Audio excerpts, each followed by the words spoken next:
नमस्कार रसिक श्रोते हो, मी राजेंद्र भोसले, संपादक साहित्य आनंद यूट्यूब चॅनल सोलापूरहून आपणाशी संवाद साधत आहे. नुकतंच साहित्य आनंद यूट्यूब चॅनल, सह्याद्री कवी एकसंघ सोलापूर, काव्यविचार साहित्य मंच परिवार चंद्रपूर नागपूर यांच्या संयुक्त विद्यमाने काव्य स्पर्धा आयोजित केल्या होत्या. गेले 2 ते 2.5 महिने आपण पाहतो की या स्पर्धेचं कामकाज चालू होतं आणि सर्व प्रक्रिया स्पर्धेची पूर्ण झाल्यानंतर फक्त निकाल हा आता बाकी आहे. तोही 1 मे महाराष्ट्र दिनी आपणासमोर आम्ही सादर करीत आहोत. वास्तविक पाहता इतक्या मोठ्या प्रमाणात प्रतिसाद मिळेल असे आम्हाला वाटले नव्हते, कारण 100 ते 125 व्हिडिओ या स्पर्धेत सहभागी होतील अशी आमची प्राथमिक अपेक्षा होती. परंतु इतका उत्स्फूर्तपणे व आनंदाने सर्व कवी व कवयित्री बंधू भगिनींनी यामध्ये सहभाग नोंदवला की ही व्हिडिओची संख्या 186वर पोचली. आणि त्यामध्ये आपणास माहीतच आहे की आम्ही 2 भाग केलेले आहेत. पहिला भाग हा परीक्षकांनी निवडलेल्या कवितांना आम्ही पारितोषिकं देणार आहोत. प्रथम पारितोषिक 1001, द्वितीय पारितोषिक आहे 701, तृतीय आहे 501, उत्तेजनार्थ आहे 251 आणि त्यानंतर 5 उल्लेखनीय अशा कवितांना 101 रुपये असे पारितोषिक देणार आहोत. दुसऱ्या विभागात ही बक्षिसाची रक्कम त्याप्रमाणेच राहणार आहे. वास्तविक पाहता ही रक्कम म्हणजे केवळ नाममात्र आहे, कारण कवितेच्या विचाराचं मोल पैशाशी कधीही करता येत नाही. केवळ स्पर्धा ही दर्जात्मक व्हावी यासाठी ह्या रकमा ठेवलेल्या आहेत. तर आमच्या असं लक्षात आलं की बऱ्याच वेळेला काही कवी कवयित्री ह्या त्यांची कविता शेअर करण्यास संकोच बाळगतात आणि त्यांना लाईक्स व व्ह्यूज मिळत नाहीत. मग त्यामुळे चांगल्या कविता असूनसुद्धा त्यांची कविता स्पर्धेमध्ये मागे सरते. त्यामुळे आम्ही त्यासाठी भाग एका परीक्षकांनी निवडायचा, त्यामध्ये लाईक्स किंवा व्ह्यूज याचा विचार आम्ही आमच्या परीक्षकांनी केलेला नाही. केवळ कवितेचा दर्जा पाहून त्याला गुणांकन केलेलं आहे. तसेच दुसऱ्या विभागामध्ये ज्या कवी कवयित्री बंधू भगिनींचा जनसंपर्क मोठा आहे अशा कवी कवयित्रींनी आपल्या कविता शेअर केलेल्या आहेत आणि त्यांच्या लाईक्स आणि व्ह्यूज याच्या माध्यमातून गुणांकन देऊन आम्ही दुसऱ्या क्रमांकाची बक्षिसे देणार आहोत. तर आता या स्पर्धेमध्ये आम्हाला विविध भागातून अनेक विषयावर कविता प्राप्त झाल्या. मला सांगण्यास आनंद वाटतो, त्यामध्ये अनेक विषय हाताळले गेले. कोरोना होता, आई वडील ताई सासू या विषयावरसुद्धा कविता सादर झालेल्या आहे. शेतकऱ्यांच्या आत्महत्या होत्या, काही प्रेम कविता होत्या, काही निसर्ग कविता होत्या, रमाईवर कविता होत्या, त्यानंतर संविधानावर कविता, सावित्रीमाईवर कविता होत्या, छत्रपती शिवाजी महाराजांवर कविता होत्या, माय मराठीचे गोडवे गाणाऱ्या, तसंच मैत्रीचे महत्त्व सांगणाऱ्या, बालपणीच्या आठवणी सांगणाऱ्या, तसेच स्त्रियांचे अनेक प्रश्न यामध्ये मांडले गेले, जसे की हुंडाबळी आहे, लेख ही कविता, लेकीबद्दलची कविता आहे.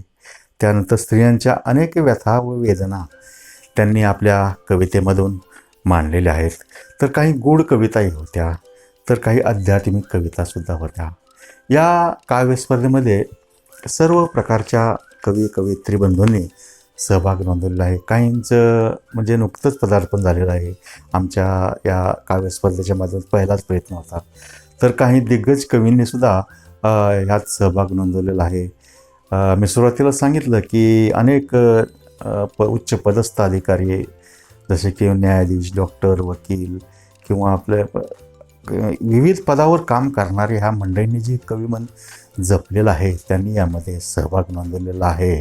कारण प्रत्येक माणूस कुठल्याही क्षेत्रात का काम करेना त्यामध्ये कविमन दडलेलं असतं आणि या निमित्तानं, स्पर्धेच्या निमित्तानं त्यांनी आपल्या भावभावना कवितेत व्यक्त करून त्या रसिकांसमोर सादर केलेल्या आहेत. म्हटलं जातं जो न देखे रवी तो देखे कवी, जो न देखे रवी तो देखे कवी. म्हणजे इतरांना, सामान्य माणसाला जे दिसत नाही ते कवींना दिसत असतं. याचं कारण असं आहे की कवीचं मन हे एकदम स्वच्छ, साफ असतं आणि संवेदनशील असतं, नाजूक असतं. त्यामुळे समाजातील विविध घटनातून किंवा विविध बाबीतून निर्माण झालेले हुंकार जे आहेत समाजातल्या, त्या खटकणाऱ्या बाबी आहेत किंवा भावलेल्या बाबी आहेत, त्या त्यांच्या शब्दातून उमटलेल्या आहेत आणि त्या या काव्य स्पर्धेच्या माध्यमातून सादर झालेल्या आहेत. कवीच्या नाजूक मनाबद्दल बोललं जातं की आमचे सोलापूरचेच कवी कुलभूषण कुलश्रेष्ठ म्हणतात की माणसाच्या समाधीवर फुलं वाहताना पाहिले मी, माणसांच्या समाधीवर फुलं वाहताना पाहिले मी, पण फुलांच्याही समाधीवर वाहण्याजोगा एक कोवळा जीव असतो, तो म्हणजे कवीचं मन. म्हणजे फुलांच्या समाधीवर वाहण्याजोगं एक कोवळं मन असतं, इतकं कोवळं ते कवीचं मन असतं, असे त्यांनी एक समर्पक शब्दामध्ये व्याख्या केली आहे. खरोखरच ही विविध रंगाची फुले आहेत, कारण कविता ही प्रत्येकाची वेगवेगळी असते. जशी एकाच चेहऱ्याची माणसं आपल्याला समाजात दिसत नाहीत, एकाच उदरातून जन्म घेतलेली भाऊ बहिणीचे सुद्धा चेहरे वेगवेगळे असतात. त्यामुळे प्रत्येकाची कविता ही वेगवेगळ्या ढंगात अवतरत असते. जसं की आपण फुलांचा सुवास पाहिला तर प्रत्येक फुलांचा वेगळा असतो. चाफा वेगळा असतो, मोगरा वेगळा असतो, गुलाबाचा सुगंध वेगळा असतो, झेंडूचा वेगळा असतो, तसेच पारिजातकाचा वेगळा असतो. त्याप्रमाणे प्रत्येक हे काव्यपुष्प किंवा कवितेचे फूल आहे ते आम्हाला तसेच रसिकांना एक वेगळाच सुगंध देऊन गेलेला आहे. वास्तविक पाहता कविता कशी असावी ती वाचता कळावी, कविता अशी असावी ती वाचता कळावी, की तीत शारदेस प्रतिमा तिची दिसावी, असे अपेक्षा आमचे सोलापूरचेच कवी राणा पवार यांनी व्यक्त केलेले आहे. बऱ्याच वेळेला प्रत्येक कवीची समाजाकडे पाहण्याचा दृष्टिकोन सूक्ष्म असतो, परंतु वेगवेगळा असू शकतो आणि त्या वेगवेगळ्या दृष्टिकोनातून ते काव्यरचना करत असतात.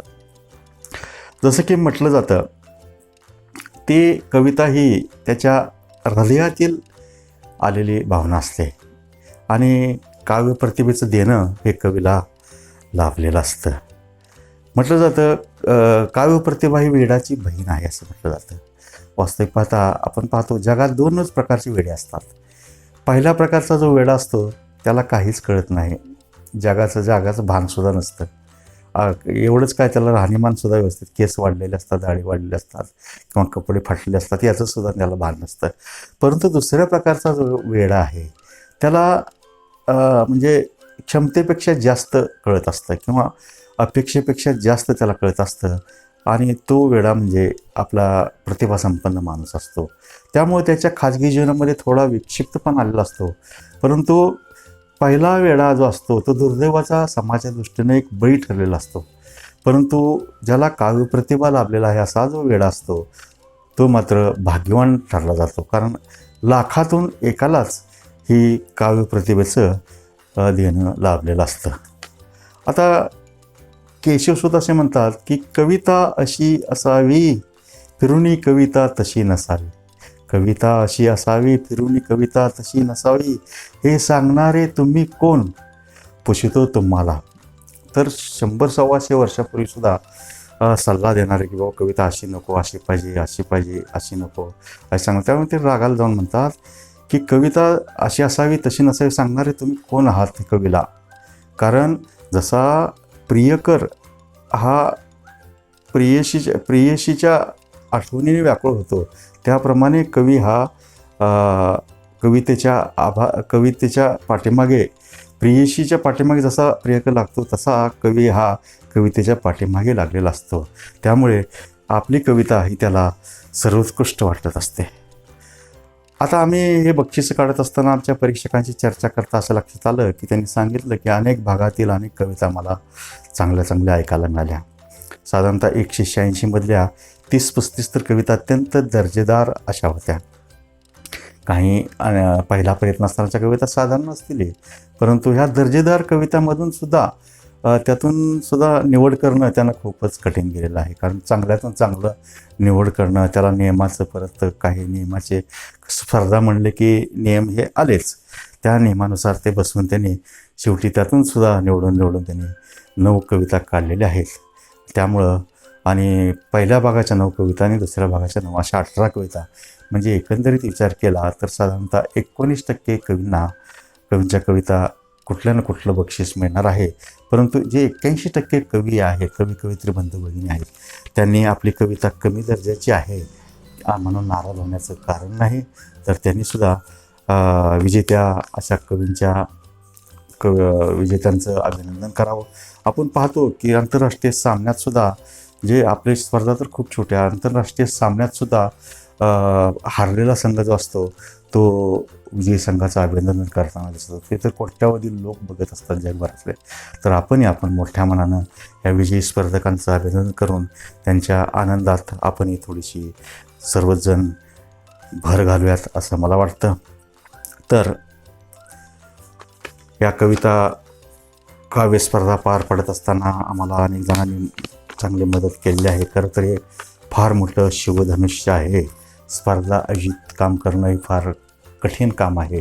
कारण इतक्या सर्व कवयित्रींना एकत्रित आणणं आणि त्यांच्यापर्यंत त्यांच्या कविता स्वीकारणं, ऐकणं ह्यासुद्धा बाबी काय साधारण नाही. त्याचं संयोजन करणं खूपच अवघड असतं.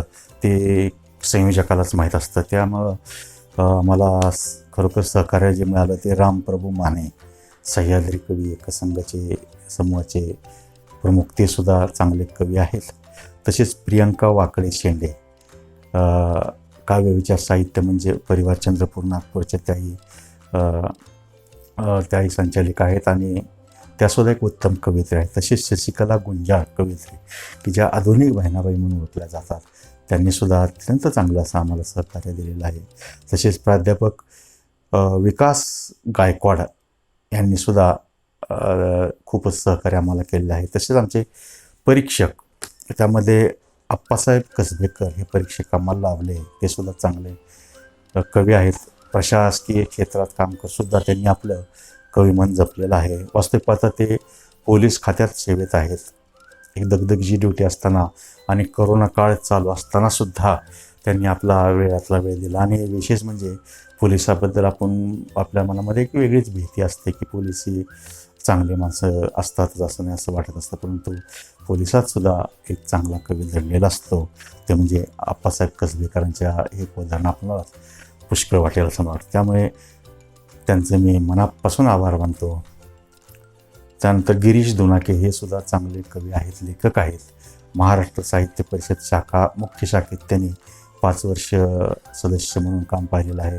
तसेच महाराष्ट्र साहित्य परिषद जुळे सोलापूर शाखेचे ते प्रमुख कार्यवाह आहेत आणि त्यांना महाराष्ट्र साहित्य परिषद पुणे शाखेचा आदर्श कार्यकर्ता असा हा पुरस्कार मिळालेला आहे. आणि त्यांच्या अनेक कविता ह्या नेहमीच प्रकाशित होतात. तसेच लोकमतच्या मंथन या पुरवणीमध्ये त्यांचे नेहमीच प्रासंगिक लेख लोकप्रिय झालेले आहेत. तसेच सौ वंदना कुलकर्णी या तिसऱ्या परीक्षक आहेत. त्यांचीसुद्धा 4 ते 5 पुस्तकं प्रकाशित आहेत. त्यात त्या म्हणजे ललित लेखनी करतात. 3-4 काव्यसंग्रह आहेत, 3 काव्यसंग्रह आहेत, 2 ललित लेखसंग्रह आहेत. एक संपादन केलेला कविता सोलापुरी म्हणून सोलापुरातल्या 100-125 कवित्रींना एकत्र आणून त्यांनी काव्यसंग्रह प्रकाशित केलेला आहे. अशी ही कवितेवर प्रेम करणारी माणसं आम्हाला परीक्षक म्हणून लाभली. त्यांचे मी मनापासून आभार मानतो. तसेच माझा मुलगा चिरंजीव शिवाजी भोसले यांनीसुद्धा या स्पर्धेत आम्ही खूप मदत केली आहे. तो BE कॉम्प्युटर झालेला आहे, इंजिनियर आहे, एक सॉफ्टवेअर इंजिनियर आहे.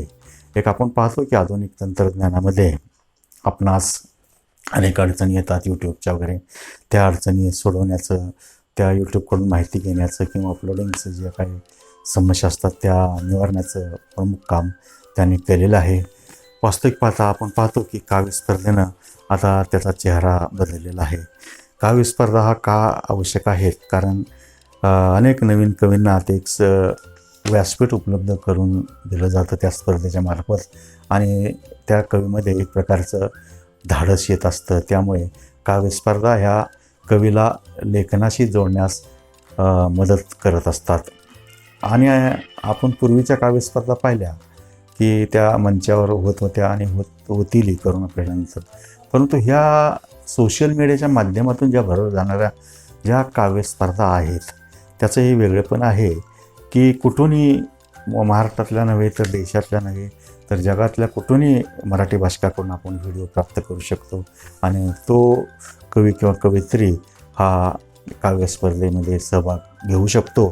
त्यामुळे ह्या काव्यस्पर्धा खरोखरच साहित्य हे सोशल मीडिया हे साधन हे माध्यम हे साहित्यासाठी अत्यंत पोषक असं झालेलं आहे असं मला वाटतं. तर आपण अतिशय या काव्यस्पर्धेच्या माध्यमातून आम्हाला प्रतिसाद दिला, आमच्यावर विश्वास ठेवला. केवळ काव्यस्पर्धापुरताच आपला त्यानिमित्तानं संबंध आला, परंतु हे संबंध तात्पुरता नसून आपले कायमच्या ओळखी व ऋणानुबंध निर्माण झाले आहेत. मराठी भाषेला वाहिलेले साहित्य आनंद हे यूट्यूब चॅनल हे आपल्या काव्यसरिताच्या माध्यमातून आपण व्हिडिओ पाठवले तर नक्कीच ते प्रसारित आम्ही रसिकापर्यंत पोहोचवण्याचं काम. स्पर्धा म्हटले की नियम व अटी आल्या.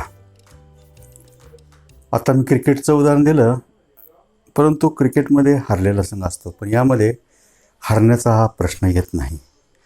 तसेच आपण पाहतो की निवडणुकीच्या वेळेलासुद्धा काही दिग्गज उमेदवार काय वेळेला पडतात व एकदम अनपेक्षित असे उमेदवार हे निवडून येतात. त्यामुळं स्पर्धा म्हटले की नियम व अटी आलेले असतात. प्रत्येक परीक्षकांचा कवितेकडे पाहण्याचा दृष्टिकोन हा भिन्न असतो.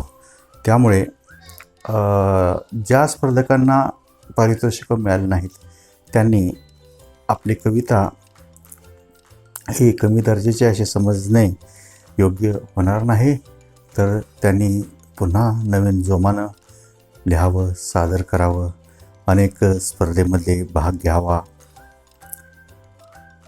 दुसरी गोष्ट म्हणजे आमच्या या स्पर्धेत अनेक स्पर्धकांनी चांगल्या कॉमेंट्स दिल्या, चांगल्या प्रतिक्रिया व्यक्त केल्या. काही स्पर्धकांनी कविता देखील केल्या. खरं तर कविता ही हृदयात उतरल्याशी होत नसते. त्यामध्ये मी शंकर खांडेकर यांनीसुद्धा साहित्यानंद या काव्यस्पर्धेवर कविता केली. तसेच नांदेडच्या प्रभावती पाटील यांनीसुद्धा एक सुंदर कविता सादर केली होती आणि ती मी दोन्ही ग्रुपवर टाकली होती. तसेच मनोगतामध्ये करिश्मा डोंगरे यांनी हे मनोगतामध्ये आमच्या या स्पर्धेचं मुक्तकंठानं प्रशंसा केली. तसेच मायकल डिसोजा यांनीसुद्धा खास व्हिडिओ पाठवून मनोगत आमच्या काव्यस्पर्धेला प्रोत्साहन दिले आणि एक नवीन ऊर्जा दिली, एक नवीन ताकद दिली. खरं तर कवितेविषयी थोडीशी समीक्षा करायची म्हणल्यास काही कविता एकदम नवीन होत्या. त्या स्पर्धकांनी अतिशय साधारण अशा होत्या, काय हरकत नाही, त्यांचा तो पहिलाच प्रयत्न होतो. बऱ्याच कविता ह्या तांत्रिक बाबीसुद्धा आपण लक्षात घेतल्या पाहिजेत, कारण आता सोशल मीडिया म्हटल्यानंतर असे प्रसंग वारंवार येणार आहेत. त्यामध्ये काही कॅमेऱ्याचे अँगल म्हणा, काहींचा कॅमेरा हलत होता, काहींचा पाठीमागे आवाज येत होता, काहींच्या चेहऱ्यावर पुरेसा प्रकाश नव्हता. आणि सादरीकरण, कविता लेखन ही एक वेगळी कला आहे, तसेच सादरीकरण ही सुद्धा एक वेगळी कला आहे.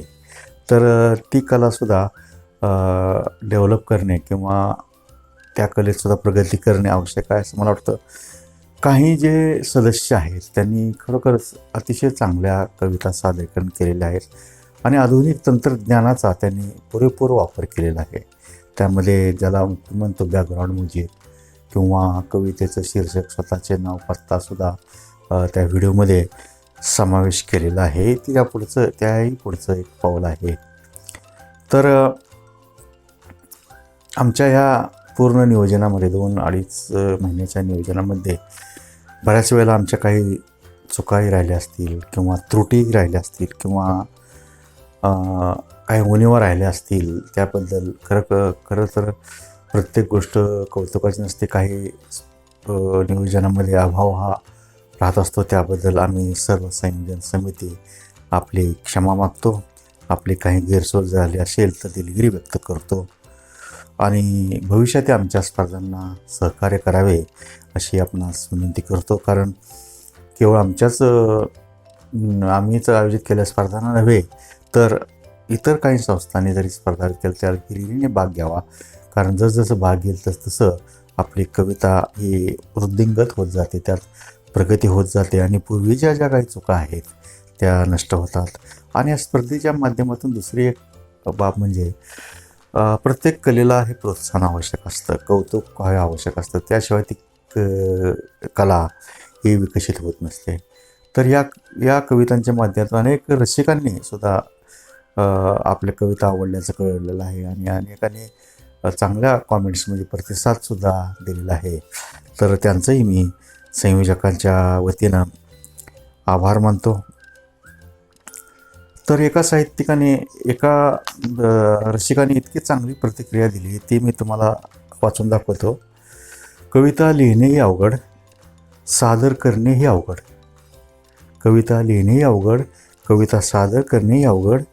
सहभागी होणारा प्रत्येकजण अभिनंदनास पात्र. खरोखरच फार कमी शब्दात त्यांनी दिलेलं आहे की सहभागी घेणारा प्रत्येकजण हा अभिनंदनास पात्र आहे असं मला वाटतं. आणि 1 मेला निकाल लागेल महाराष्ट्र दिनाच्या. मी आत्ताच आपणास शुभेच्छा देतो. तसेच भविष्यात असं सहकार्य करावं अशी अपेक्षा करतो. आपल्या या काव्यप्रवासास मी हार्दिक शुभेच्छा देतो व आमच्याकडून काही उणिवा राहिल्यास त्याबद्दल दिलगिरी व्यक्त करून मी हे समारोपाचं मनोगत संपवतो. धन्यवाद.